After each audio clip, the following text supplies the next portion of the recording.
chapter 13 ini terkait lanjutan setelah tadi peta rencana, kita siapkan keterpaduan rencana dan anggaran SPBE-nya begitu ya. Nah, keterpaduan rencana dan anggaran itu evidennya adalah jelas rencana dan anggarannya. Jadi merupakan dokumen yang mendeskripsikan program dan kegiatan dan pemanfaatan anggaran SPBE. Jadi tentu ini tujuannya adalah mendukung terciptanya efisiensi dan keterpaduan, khususnya belanja TIK untuk penyelenggaraan SPBE di PPD begitu ya. Nah, ini keywordnya atau ruang lingkup kata kuncinya, kita bisa lihat bahwa harus bisa proses perencanaan dan penganggaran itu terpadu terkendali. Kemudian sesuai dengan perencanaan pembangunan daerah dan berpedoman pada arsitektur dan peta rencana. Yang tadi di indikator 12 dan 11 itu sudah kita siapkan.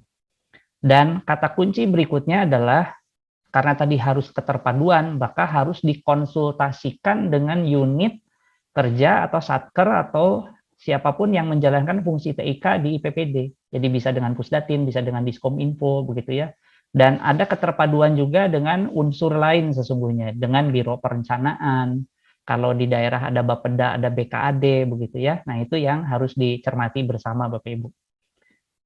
Nah, ini referensi tentu mengikuti aturan-aturan yang sudah normatif ya, kemudian nanti panduan di internal untuk belanja itu seperti apa. Jadi baik di instansi pusat ataupun pemerintah daerah secara skematik harus mendorong terjadinya komunikasi unit kerja atau perangkat daerah dengan pengelola fungsi TIK yang menjadi leading sektor untuk pengawal pelaksanaan SPBE.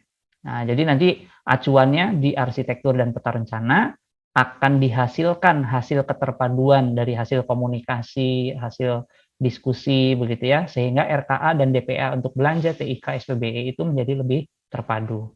Jadi harus ada kolaborasi. Jadi betul-betul sesuai dengan prioritas pembangunan yang menjadi dasar proses dilakukannya belanja TIK. Tidak sendiri-sendiri lagi begitu ya, jadi betul-betul keputusan bersama. Nah, level 1 jelas. Jadi kalau belum dilaksanakan komunikasi, belum tertuang di dalam dokumen yang jelas itu untuk belanja TIK, tapi merupakan belanja umum di pemerintah daerah atau kementerian lembaga, nah berarti belum mempersiapkan secara khusus untuk mana yang memang di-highlight sebagai peta rencana dan anggaran SPBE.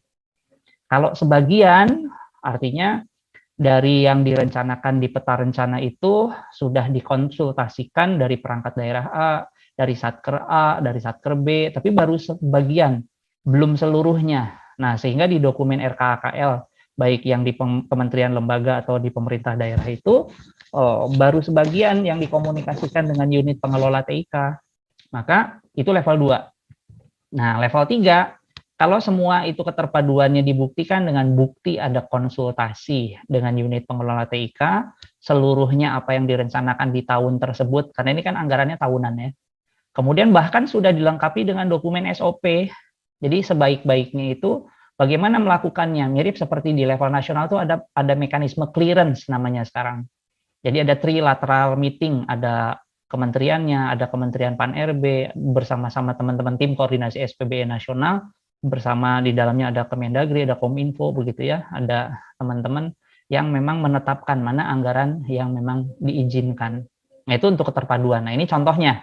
Jadi bagaimana misalnya ada sebuah bisnis proses yang digambarkan lewat bisa pakai flowchart, bisa pakai BPMN begitu ya, sehingga bukti dukung ini Bapak Ibu yang perlu nanti diunggah kalau ingin menunjukkan eviden keterpaduan begitu ya. Kemudian hasil pembahasannya mana. Jadi tentu nanti di dokumen DPA-nya, RKA-nya gitu ada ya. Nah, kemudian mungkin kalau ada undangan untuk pembahasannya, ada notulensi, apa sih yang dibahas, mana yang disetujui, mana yang tidak begitu.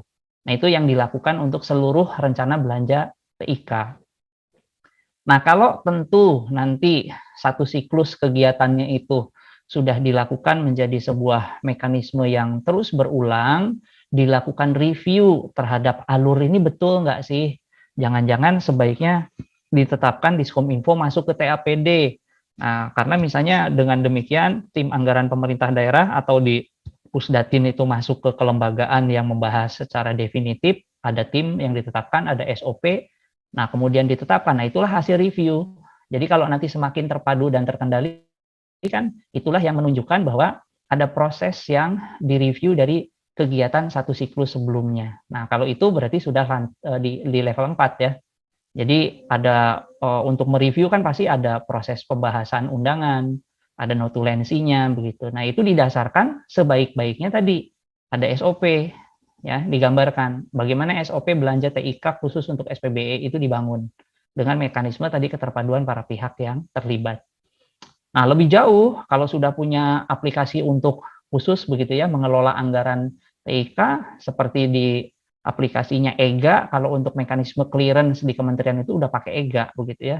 Nah, ini ilustrasinya, analoginya tentu mana yang diusulkan pada saat direview itu kan ada yang disetujui, ada yang ditolak, ada yang mungkin digeser gitu ya, disetujui tapi digeser gitu ya, atau diperkecil anggarannya dan seterusnya.